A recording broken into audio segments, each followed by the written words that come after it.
Paz do Senhor a todos, sejam todos bem-vindos. Você que está sintonizado conosco aqui na Escola Bíblica Online da Igreja Evangélica Canaã.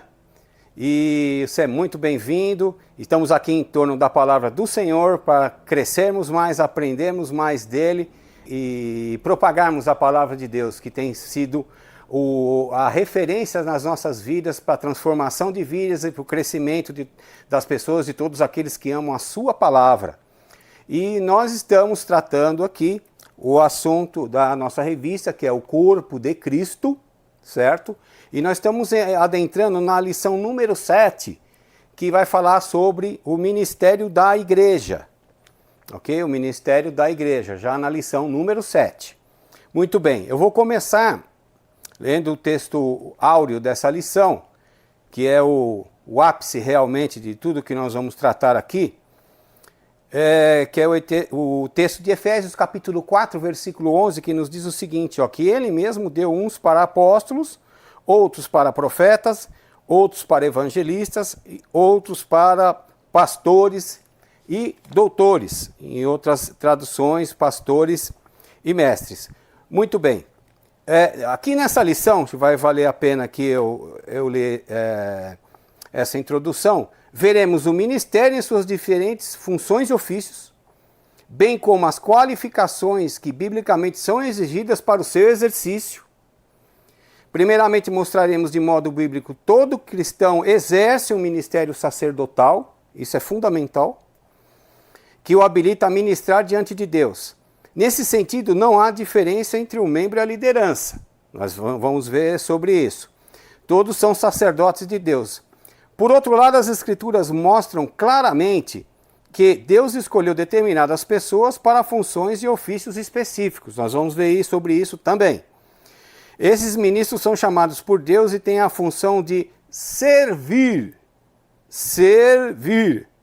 a Igreja de Cristo e trabalhar no aperfeiçoamento dos santos. Pois bem, irmãos, o primeiro tópico que nós vamos estar tratando é o ministério sacerdotal de todo crente. O sacerdócio no Antigo Testamento. A prática do sacerdócio ela já é bem antiga entre os hebreus. Inicialmente, nós vamos tratar um pouco essa questão de sacerdócio, embora não seja o enfoque da lição, mas no decorrer do desenvolvimento dela, os irmãos vão entender por que eu estou levantando essa questão. Nós vamos ver um pouco sobre, bem resumidamente, como funcionava a questão de sacerdócio, de ministração do sacerdócio no Antigo Testamento. Inicialmente, vamos ler o texto aqui, ó. Livro de Gênesis, capítulo 4. Vem comigo, irmão. Vamos manusear a palavra de Deus aqui. Livro de Gênesis, capítulo 4, versículo 3. E aconteceu ao cabo de dias que Caim trouxe do fruto da terra uma oferta ao Senhor. Então, começamos aí. Uma ministração, já um sacrifício a algo que alguém trouxe para o Senhor. Né? Vamos em outro texto, no livro de Jó, capítulo 1. Jó, capítulo 1, vamos comigo aqui, nós vamos ler o versículo número 5. Sucedia, pois, que, tendo decorrido o turno de dias de seus banquetes, enviava Jó e os santificava, e se levantava de madrugada e oferecia holocaustos, segundo o número de todos eles, porque dizia a Jó, porventura pecaram meus filhos e blasfemaram de Deus no seu coração. E assim o fazia Jó continuamente. Isso em expiação aos pecados do povo. Então já era uma prática já bem, como que podemos dizer, prática bem comum no Antigo Testamento. Muito bem. Vamos seguindo aqui. Também Gênesis capítulo 12, versículo 8. Vão comigo, irmão. Gênesis capítulo 12, versículo 8. O texto diz o seguinte. Moveu-se dali para a montanha a banda do oriente de Betel, e armou a sua tenda, tendo Betel ao ocidente e ali ao oriente. Edificou ali um altar ao Senhor, invocou o nome do Senhor. E depois disso caminhou Abraão dali, seguindo ainda para a Banda do Sul. Então é mais um evento onde alguém no Antigo Testamento estava levando um sacrifício, um holocausto, levando uma oferta ao Senhor. Então nós vemos que podia ser os cabeças das famílias, o chefe da família no tempo dos patriarcas também, enfim, e também Israel como nação também assumiu esse protagonismo. É interessante também. Nós vamos aqui agora para Êxodo, capítulo 19. Vem comigo, irmão. Êxodo, capítulo 19. E nós vamos ler o versículo número 6. E vós me sereis reino sacerdotal e povo santo. Estas são as palavras que falarás aos filhos de Israel. Então está falando em sacerdócio, ministração, representatividade, né? E Deus deu essa instrução para Moisés, e Moisés repassou essa instrução para o povo, e a nação de Israel assumiria e assumiu esse protagonismo, para que as nações e os povos que estavam ao seu redor poderiam ter acesso, ter o conhecimento da palavra de Deus. E esse era um método que era usado no Antigo Testamento, para ser bem breve. Muito bem. Essa é uma doutrina que ela foi confirmada no Novo Testamento.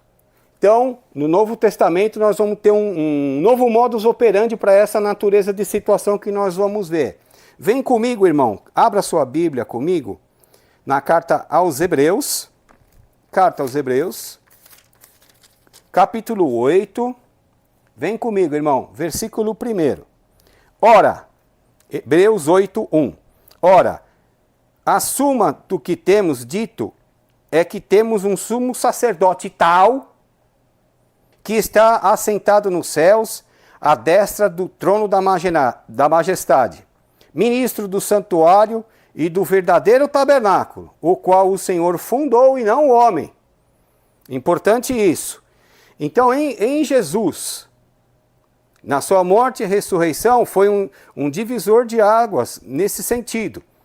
Por quê? Porque essa natureza de situação não era específica para os patriarcas, não era específica para um determinado país, um determinado povo, ou para uma determinada pessoa. Em Jesus, essa questão ela passou a se dar posso dizer assim, num movimento universal de todos aqueles que nele crê. Então não é algo que está exclusivamente para os líderes da igreja. Não, meus irmãos. Todos nós, você que recebeu a Cristo como Senhor, você que crê nele como seu Salvador, você que participa da igreja cristã, você é um sacerdote. Você é um sacerdote.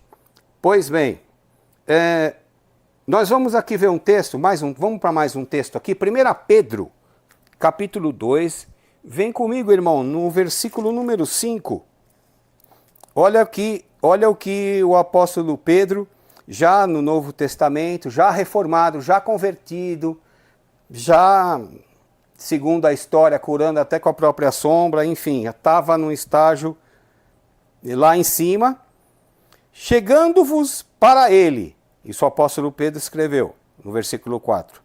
Pedra viva, reprovada na verdade pelos homens, mas para com Deus, eleita e preciosa. Vós também, como pedras vivas, todos vós, sois edificados casa espiritual e sacerdócio santo, para oferecer sacrifícios espirituais, agradáveis a Deus por Jesus Cristo. Ora, irmãos, então aqui a responsabilidade passou a ser de todos. E sacrifícios, já está falando em sacrifícios espirituais. Nós vamos ver sobre isso no decorrer da lição. Então já está sendo delegado para as nossas vidas, independente de você ser líder, de você ser oficial da igreja ou não, você é o representante, você é o sacerdote. Você é alguém que alguém vai ler na sua vida a Bíblia. Às vezes a pessoa não lê a Bíblia aqui assim, às vezes ela não vai ler isso, mas vai ler o quê? Vai ler a tua vida. Então, muitas vezes pessoas têm sido alcançadas pelo testemunho. E isso é oferta de sacrifício vivo, santo e agradável a Deus, que vai estar lá em Romanos, na carta de Paulo aos Romanos, que é a nossa conduta, é a nossa postura, a nossa conduta como cristão, como servo de Deus, que nós vamos ser observados, nossa vida vai ser lida, e aí sim nós vamos ser perguntados, é necessário que estejamos preparados para isso, a razão da fé e da esperança que há dentro de nós. Esse é o sacerdócio que você vai exercer, irmão. Esse é o que eu vou exercer, você vai exercer, independente de você ter algum cargo, vamos dizer assim, não posso nem chamar de cargo, mas vamos dizer assim, para facilitar o entendimento na igreja, de liderança, ou não. Isso aí não é exclusividade dos líderes terem que produzir e dar esse tipo de testemunho. Ok, vamos seguindo. Vamos para Romanos agora, capítulo 12. Vem comigo, irmão. Romanos, capítulo 12, nós vamos ler o versículo 1 e 2. Ó que a palavra de Deus nos diz. Rogo-vos, pois, irmãos, pela compaixão de Deus, olha a responsabilidade que nós temos, que apresenteis os vossos corpos em sacrifício vivo, santo e agradável a Deus, que é o vosso culto racional. Veja. E não vos conformeis com esse mundo, mas transformai-vos pela renovação do vosso entendimento, para que experimenteis qual seja a boa, agradável e perfeita vontade de Deus. Então, irmãos, mais uma vez aqui nós vemos aqui a responsabilidade como cristãos nós temos dentro do reino de Deus, dentro da igreja e principalmente fora dela, porque é o nosso testemunho. E não se conformar com esse mundo, transformá-lo, isso geraria aqui praticamente um tema só para esses 2 versículos. Mas para ser bem compacto, eu vou dizer para você, irmão, renovação do vosso entendimento é o que nós estamos fazendo aqui. Quando nós sentamos em torno da palavra de Deus, quando você para dar ouvido para a palavra de Deus, você para fazer essa meditação, você está renovando o seu entendimento. E isso vai ajudar no enriquecimento da sua conduta como sacerdote, porque você está ministrando, você está levando a sua mensagem, seja na faculdade, no trabalho, na rua, na família. A aplicação disso ela é muito vasta. E, repito, ela não está exclusiva para os líderes da igreja, não, irmão. É essa responsabilidade nossa como cristãos de executar essa missão. Correto? Muito bem. Aqui eu vou ainda, vamos mais... Hebreus capítulo 13. Hebreus capítulo 13. Que para muitos teólogos aqui, que inclusive até concordo, é um Antigo Testamento resumido. Hebreus capítulo 13, versículo 15. Isso. Portanto, ofereçamos nós, certo? Portanto, ofereçamos sempre por ele a Deus sacrifício de louvor. Isto é, o fruto dos lábios que confessam o seu nome. Então fala em professar, em falar, em cantar. E qualquer manifestação dessa natureza que você faz nesse sentido, você está oferecendo sacrifício de louvor.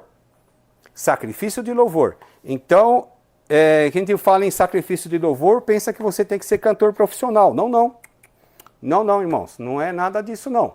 É você, a partir da sua boca, do seu lábio, você professar. Certo? Tanto pela palavra falada, como pela palavra cantada. Certo? Isso... partindo do pressuposto e do princípio que o seu interior e o seu testemunho venham a ser condizentes com aquilo que você está falando.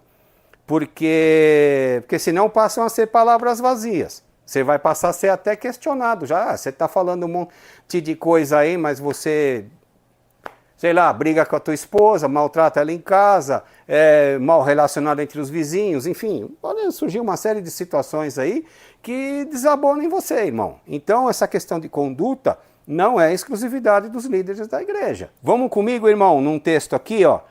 Primeira carta que Paulo escreveu para Timóteo, no capítulo 2, no versículo 1. Isso Paulo recomendando para Timóteo, seu discípulo: admoesto-te, pois, antes de tudo que se façam orações, intercessões, ações de graça por todos os homens, pelos reis e por todos que estão em eminência, para que tenhamos uma vida quieta e sossegada em toda a piedade e honestidade. Então isso também é algo que é inerente a todos os crentes, para todos os crentes. Inclusive nos nossos dias, vale a pena fazer um comentário aqui, com as tensões que nós vivemos no mundo, do cumprimento inclusive da palavra de Deus, das guerras que estão em andamento, mais do que nunca é necessário que oremos pelo Brasil, pelo mundo e em especial pela Europa, irmão, para que tenhamos uma vida quieta e sossegada. Porque com essa elevação de todas as tensões, a situação é preocupante. Então eu abro esse parênteses aqui e peço as suas orações aí, fique atento e orando a Deus nesse sentido.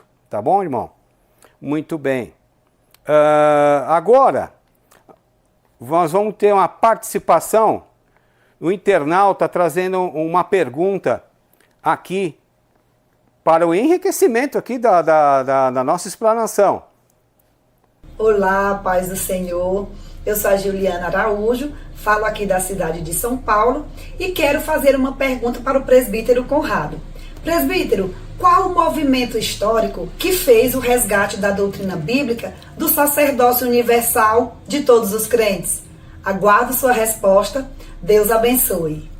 Juliana, muito obrigado. Você que trabalha inclusive aqui conosco aqui, obrigado pela participação e muito oportuna a sua pergunta e vai enriquecer bastante aqui. Que na questão que você traz é uma pergunta já de cunho bem teológico mesmo, porque você está remetendo à história da igreja. Então, o que ocorreu, vamos dizer assim, no meados aí do século XVI, na reforma luterana, né? Na reforma da igreja, liderada pelo Martinho Lutero, né?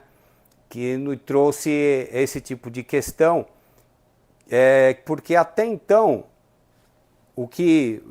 com o decorrer do tempo, ali entre Atos dos Apóstolos até o século XVI, houve um desvio, vamos dizer assim, doutrinário no tocante a isso, porque as pessoas na época achavam que somente os padres ou o Papa, são pessoas de alta, digamos assim, hierarquia da igreja da época, poderiam exercer a questão sacerdotal.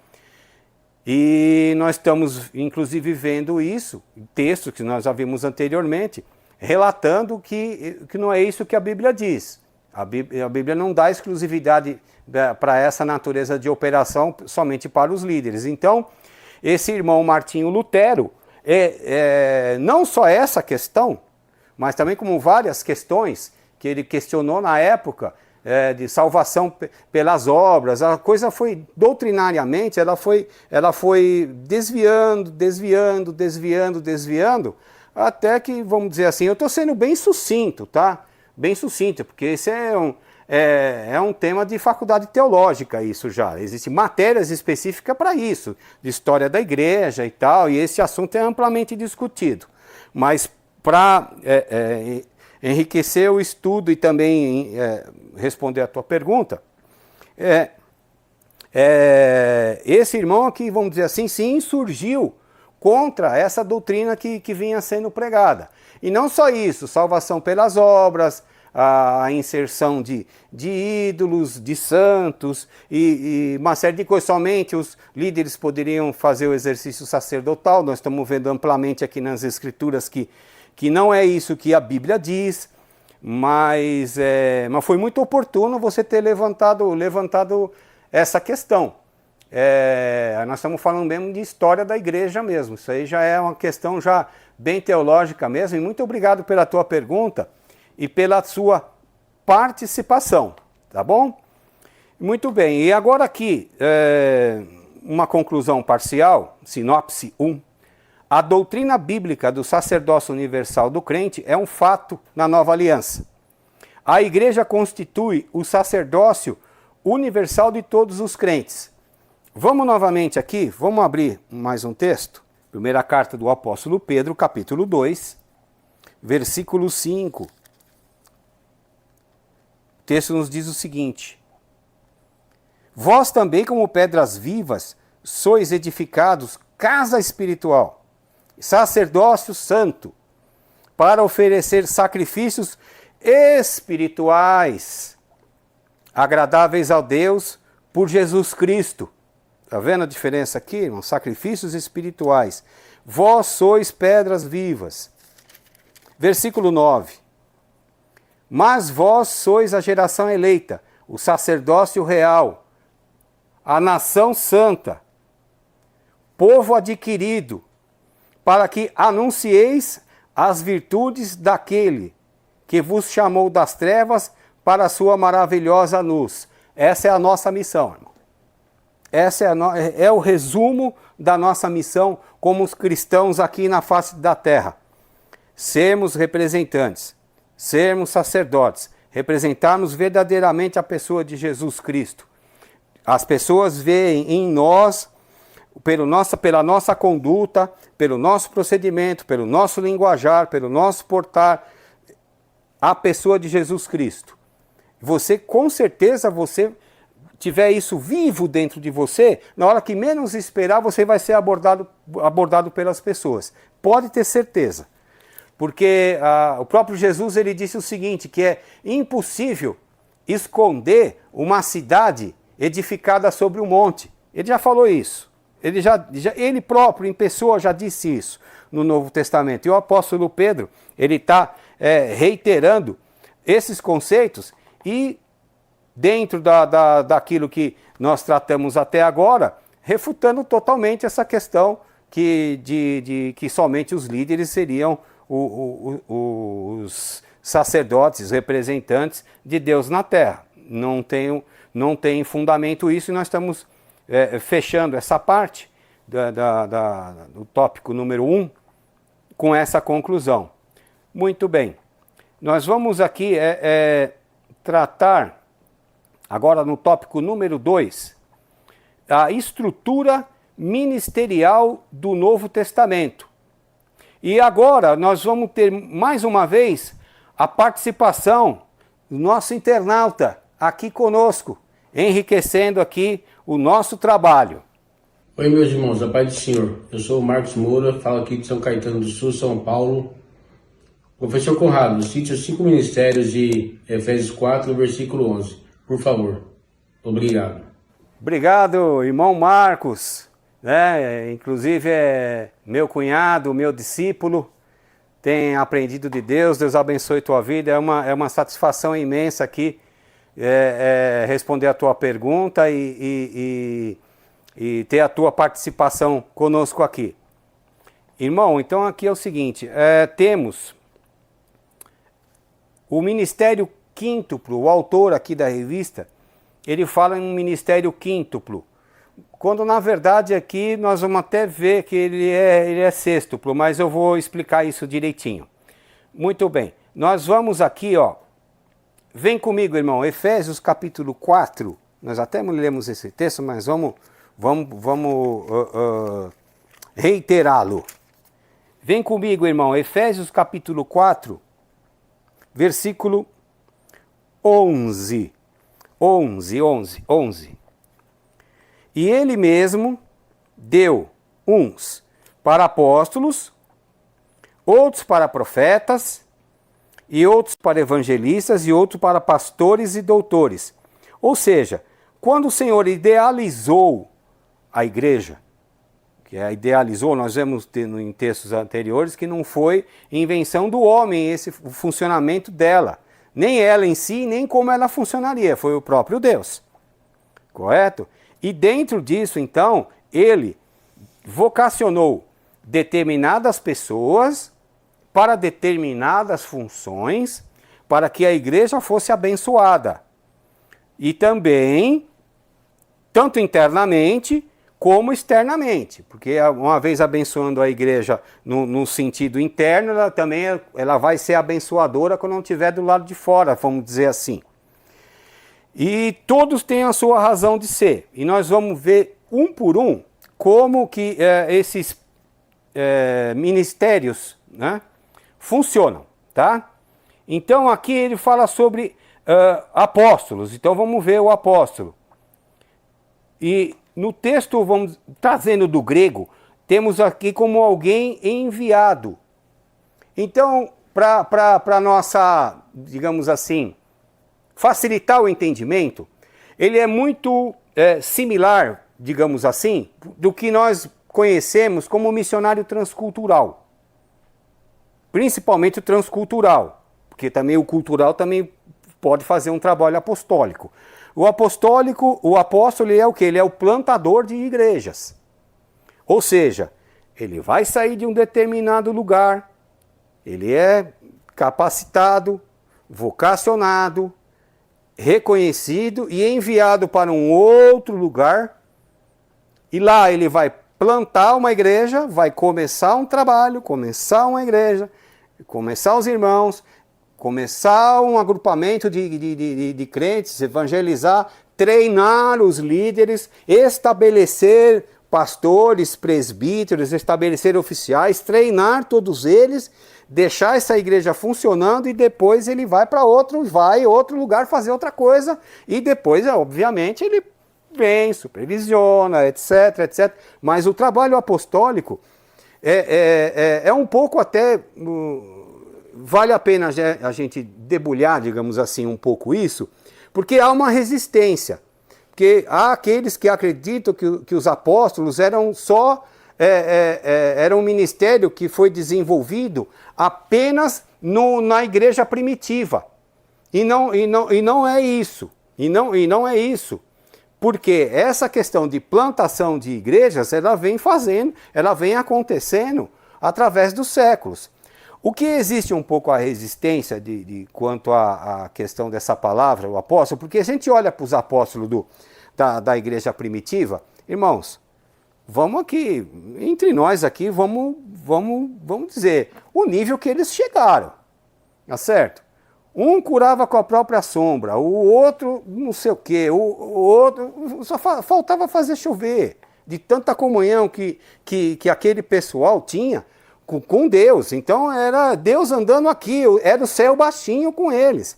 Então o nível deles era muito alto, era altíssimo. Fosse a gente raciocinar como o salto em altura, tem a barra, né? O sarrafo. Então o sarrafo era alto, para você pular aquilo ali, você tem que ser um bom saltador. E é mais ou menos não. É exatamente o que eram aqueles homens no Antigo Testamento. Então, as pessoas têm um pouco de resistência. Falam, não, apóstolo, nossa, meu Deus do céu, eu tenho que estar levitando, né? Eu tenho que estar igual helicóptero, decorando sozinho, subindo na vertical e voando por aí. Não é isso, irmão. É plantação de igrejas. É plantação. Esse trabalho apostólico existe muito e ele é muito realizado atualmente no mundo afora, tá certo? Se pensarmos, olha que vamos até um pouco mais longe, senão nós começarmos a pensar na igreja perseguida, esse trabalho ainda ele tem que estar mais aflorado ainda. Porque além dele ter que fazer tudo isso, ele tem que se disfarçar de tal forma que ele não seja pego pela polícia. Tanto religiosa, pode ser nos países islâmicos, você corre o risco de ser condenado à morte se você for pregando outra religião lá no aspas, quintal deles. Ao longo no contraponto que eles querem fazer e implementar isso na Europa. Mas aí já entraria em geopolítica, seria outra coisa, então não vamos explorar isso, não é assunto para hoje. Mas a questão é que, um exemplo, se a gente pensar na janela 1040 lá, você abrir teu mapamundi lá, ver a questão geográfica lá de latitude e longitude, Nós vamos ver uma série de países ali, que pega o Oriente Médio, o norte da África, um pedaço do sul da Ásia, que nós vamos ter ali países que vai ter uma média de um crente a cada 1.500.000 habitantes. Então é onde mais o evangelho tem resistência, é naquela região do planeta. Então um trabalho dessa natureza, tem as igrejas lá? Tem, até tem. Mas existem relatos de reuniões, por exemplo, na China. Existem relatos de reuniões que também é proibido, já não é por causa do islamismo, é por causa do ateísmo, já é outro problema. Mas que as reuniões, vamos dizer, de 5 pessoas, 6 pessoas, 7 pessoas, é uma igreja imensa, é enorme. E tem que ter o bolo, um bolo, certo? Bolo mesmo, de aniversário. Bota lá em cima da mesa, coloca lá, acende a vela, tucha o fogo lá, porque se qualquer movimento estranho, parabéns pra você, nessa data que... Irmãos, a gente não tem a noção da bênção do que é pertencer à igreja livre. Nós temos que orar pela igreja perseguida. Porque tem os apóstolos lá, muitos deles até morrendo, para poder tentar plantar uma igreja e salvar vidas nesses países. Então ele é existente, é também sim para os nossos dias, mas isso é uma coisa muito específica. E tem que seguir realmente o que a palavra de Deus diz. Se está seguindo o que a palavra de Deus diz, não há problema nenhum do irmão ser apóstolo, porque na verdade, isso tudo, nós temos que traduzir pelo seguinte aspecto. Não é uma questão de ego, uma questão de posição social, não. É de serviço. Todas essas funções que nós vamos ver aqui, a maioria das pessoas vê como status, vê como posição, vê como tal. É a síndrome do pavão, entendeu? Abre as penas, vamos aparecer porque eu sou o apóstolo. Meu, não é isso. Não é isso, é serviço. Então, todas essas funções, questões e posições que Deus estabeleceu na igreja, é para o serviço, é para servir. É o garçom. Garçom é o que vai servir o povo, servir as pessoas para que a igreja funcione dentro do padrão e da operacionalidade que Deus deseja, para que tanto o público interno, aqueles que estão andando, caminhando, aprendendo conosco, como o público externo, que é aquele que vão ser abençoados através do testemunho do sacerdócio que nós vimos agora há pouco, sejam abençoadas. Então é serviço, não é posição social, não é glamour, não é top das galáxias. Não, irmão. Não é nada disso. É para servir, para serviço. Existe a questão da autoridade? Positivo. Existe a questão de obedecer? Existe a hierarquia? Existe. Mas não é para status social, é para servir. Quem chega para o ministério achando que vai exercer qualquer coisa que eu vou citar daqui para frente, no sentido de ter uma posição social, irmão, vai procurar outra coisa para você fazer, ou finalmente você assimila que isso não é para status, para você aparecer, porque tem que aparecer é lá, ó. Quem tem que aparecer é lá, não é aqui. Quem tem que aparecer é lá. Convém que ele cresça e que eu diminua. Se você está com essa mentalidade, você está no plumo certo. O vaso está virado com a boca para cima para Deus encher você e trazer você para a obra, seja ela qual for. Muito bem. Falamos dos apóstolos. Agora também nós temos profetas. Isso. Profeta. O profeta era alguém inspirado e autorizado para falar em nome de Deus. Nesse aspecto, diz aqui o comentarista, muito bem colocado, ele era o porta-voz de Deus. No Novo Testamento, o profeta exortava e consolava, Atos capítulo 15, e trazia revelação do futuro, Atos capítulo 11. Vamos ver esse Atos capítulo 11 aqui, versículo 27. Vem comigo, irmão. Vem comigo, irmão. Atos dos Apóstolos. Vem comigo, irmão. Atos dos Apóstolos, capítulo 11, versículo 27. O texto nos diz o seguinte, ó. Naqueles dias desceram profetas de Jerusalém para Antioquia, Levantando-se um deles, por nome Ágabo, dava a entender, pelo Espírito, que haveria uma grande fome em todo o mundo. E isso aconteceu no tempo de Cláudio César. Então, temos aqui a função de profeta na igreja, temos, e ele pode ser exercido na direção, sempre visando o benefício do corpo de Cristo. Nós estamos estudando sobre o corpo de Cristo, é para beneficiar o corpo. Então, o profeta ele pode exercer o seu ministério direcionando a palavra que Deus deu para ele para um indivíduo, para uma congregação, para uma cidade, para um país.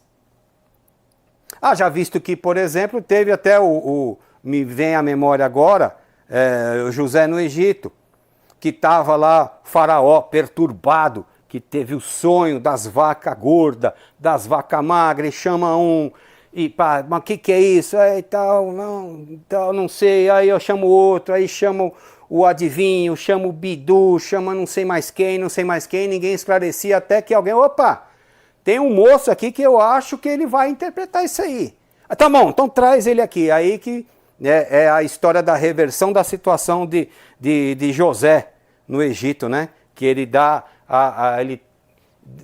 traz a revelação para Faraó, é isso aqui, ó, 7 anos de fartura, 7 anos que você vai ter para estocagem, 7 anos que você vai ter que se preparar, porque depois os outros 7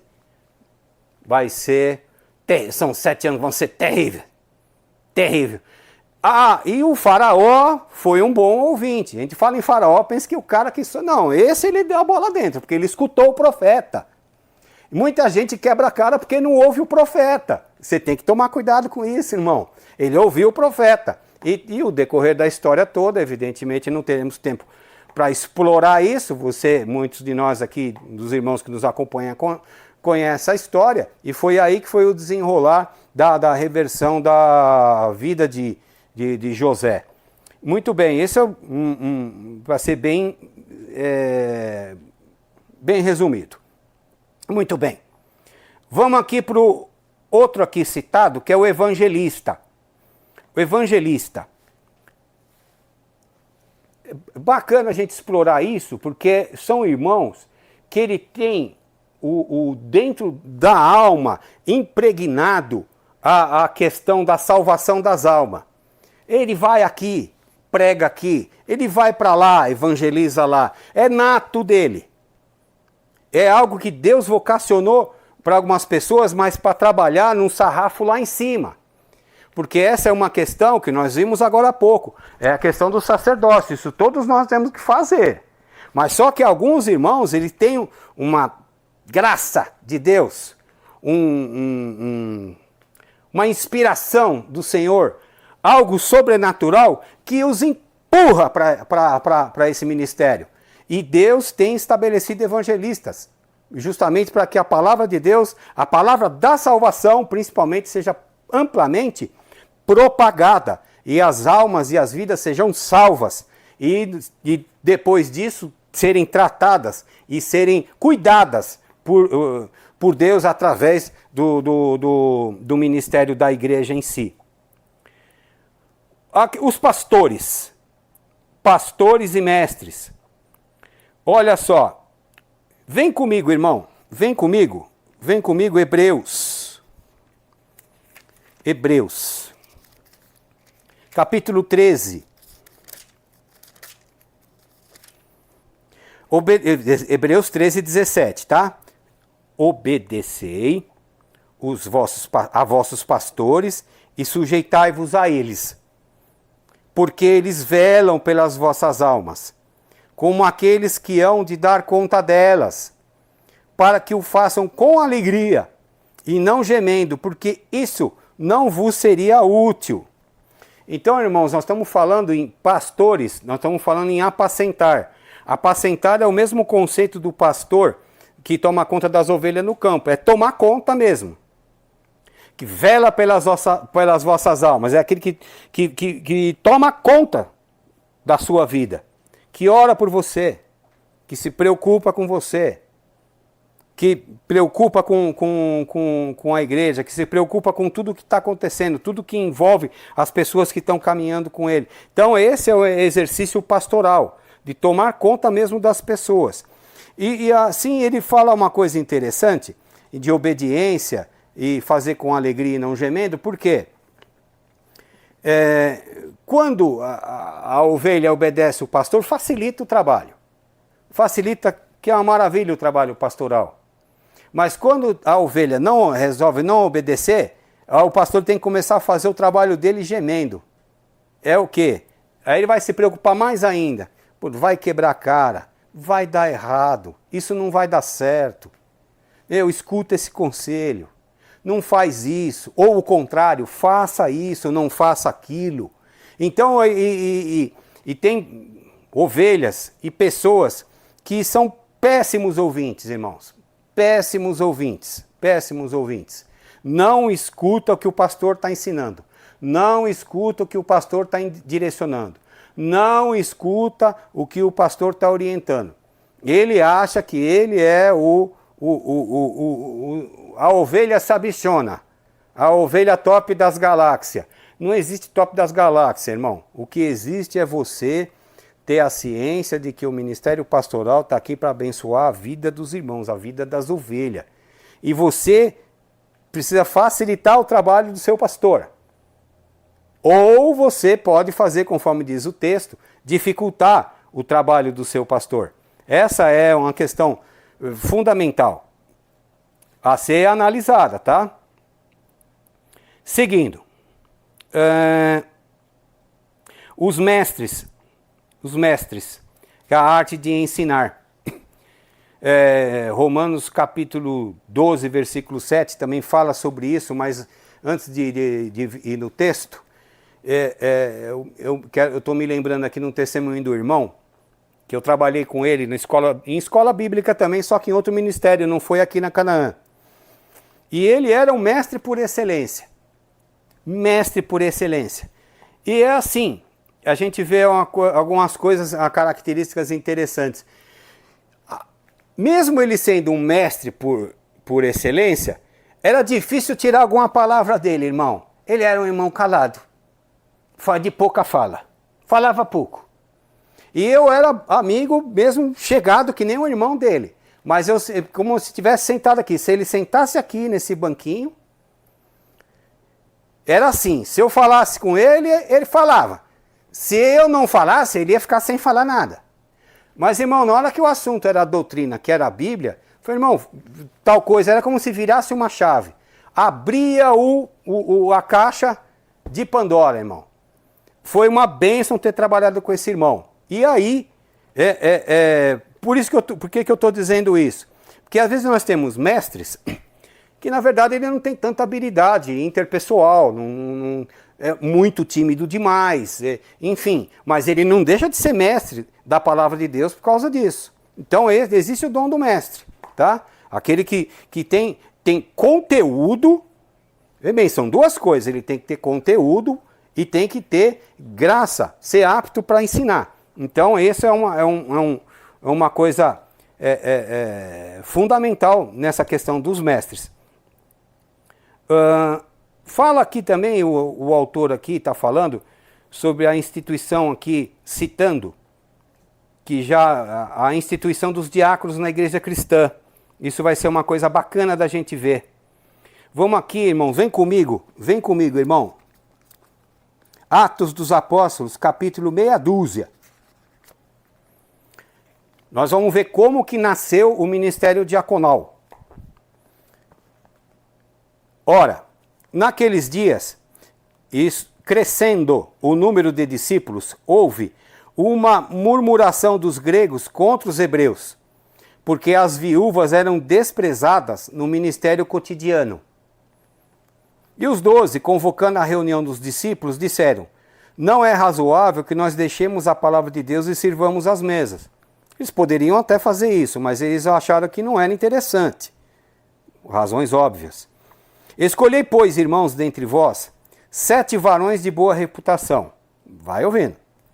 Cheios do Espírito Santo e de sabedoria, aos quais constituamos sobre esse importante negócio. Eles viram realmente que havia uma necessidade social imensa na igreja, principalmente no tocante ao ponto que ela estava crescendo rapidamente. E aí, continuando no versículo 4, mas nós perseveraremos na oração e no ministério da palavra. E esse parecer contentou toda a multidão. Houve uma concordância. Poxa, boa ideia essa, muito bem pensado. Boa ideia, ótimo. Aí eles elegeram Estevão, um homem cheio de fé e do Espírito Santo, que mais à frente seria martirizado, teria morrido apedrejado. E Filipe, e Prócoro, e Nicanor, Timão, e Pármenas, e Nicolau, prosélito de Antioquia. E os apresentaram ante os apóstolos, e esses, orando, lhe impuseram as mãos. E crescia a palavra de Deus, e em Jerusalém se multiplicava muito o número de discípulos. E grande parte dos sacerdotes obedecia à fé. Então nós vemos aqui, nesse texto de Atos capítulo 6, primeiro houve uma necessidade, houve uma implementação, houve uma separação, houve uma consagração para esses homens que exerceram esse importante papel, esse importante trabalho que foi o serviço diaconal na igreja cristã, nos primórdios da igreja cristã. E que hoje, até hoje, tem sido feito assim. Resumo, é um ministério voltado principalmente para o exercício da parte social da igreja. Mas nós vemos também que os diáconos pregavam, oravam, enfim, exerciam os sacerdócios deles com excelência. Os presbíteros. Vamos aqui ler 1 Timóteo capítulo 5, versículo 17. O texto diz o seguinte: aos presbíteros que governam bem sejam estimados por dignos de duplicada honra, principalmente os que trabalham na palavra e na doutrina. Então, para o Novo Testamento, o presbiterato, ele era um ministério usado para governo, e também para presidir obra, e também para exercer a função pastoral. Então era até um pouco mais amplo. Embora outros textos e outros teólogos de outras correntes, digamos assim, vê no presbítero a mesma condição de, vamos dizer, exigência em termos de pré-requisitos para o exercício do ministério, que inclusive exerce o ministério pastoral. Então, para a gente até tentar desmembrar isso, demandaria muito tempo, que o tempo não nos permite para isso. Mas a princípio seria isso. Podemos interpretar também que o presbítero ele exerce o ministério pastoral também. Bom, então a sinopse desse segundo bloco é: Deus pôs na igreja apóstolos, profetas, evangelistas, pastores e mestres. E nós vamos para o terceiro tópico, que é as qualificações para o ministério. E nós temos a participação de mais um internauta aqui conosco. A paz do Senhor, presbítero Conrado, tudo bem por aí? Meu nome é Alessandra Castrucci, falo de Santo André e tenho uma pergunta. Quais as naturezas da qualificação ministerial? Muito obrigada e que o Senhor te abençoe. Irmã Alessandra, muito obrigada, paz do Senhor, obrigado pela participação. Nós estamos falando, quando a gente fala em qualificação, podemos abrir em três frentes. Qualificação para o ministério, em 3 frentes. Primeira delas, de natureza moral. Ele tem que ser moralmente qualificado para isso. Segundo, de natureza social. E terceiro, de natureza intelectual. Por que eu estou dizendo isso? Vamos explorar 2 textos aqui que vai abranger esses 3 tópicos: moral, social e intelectual. Vem comigo, irmão, irmã.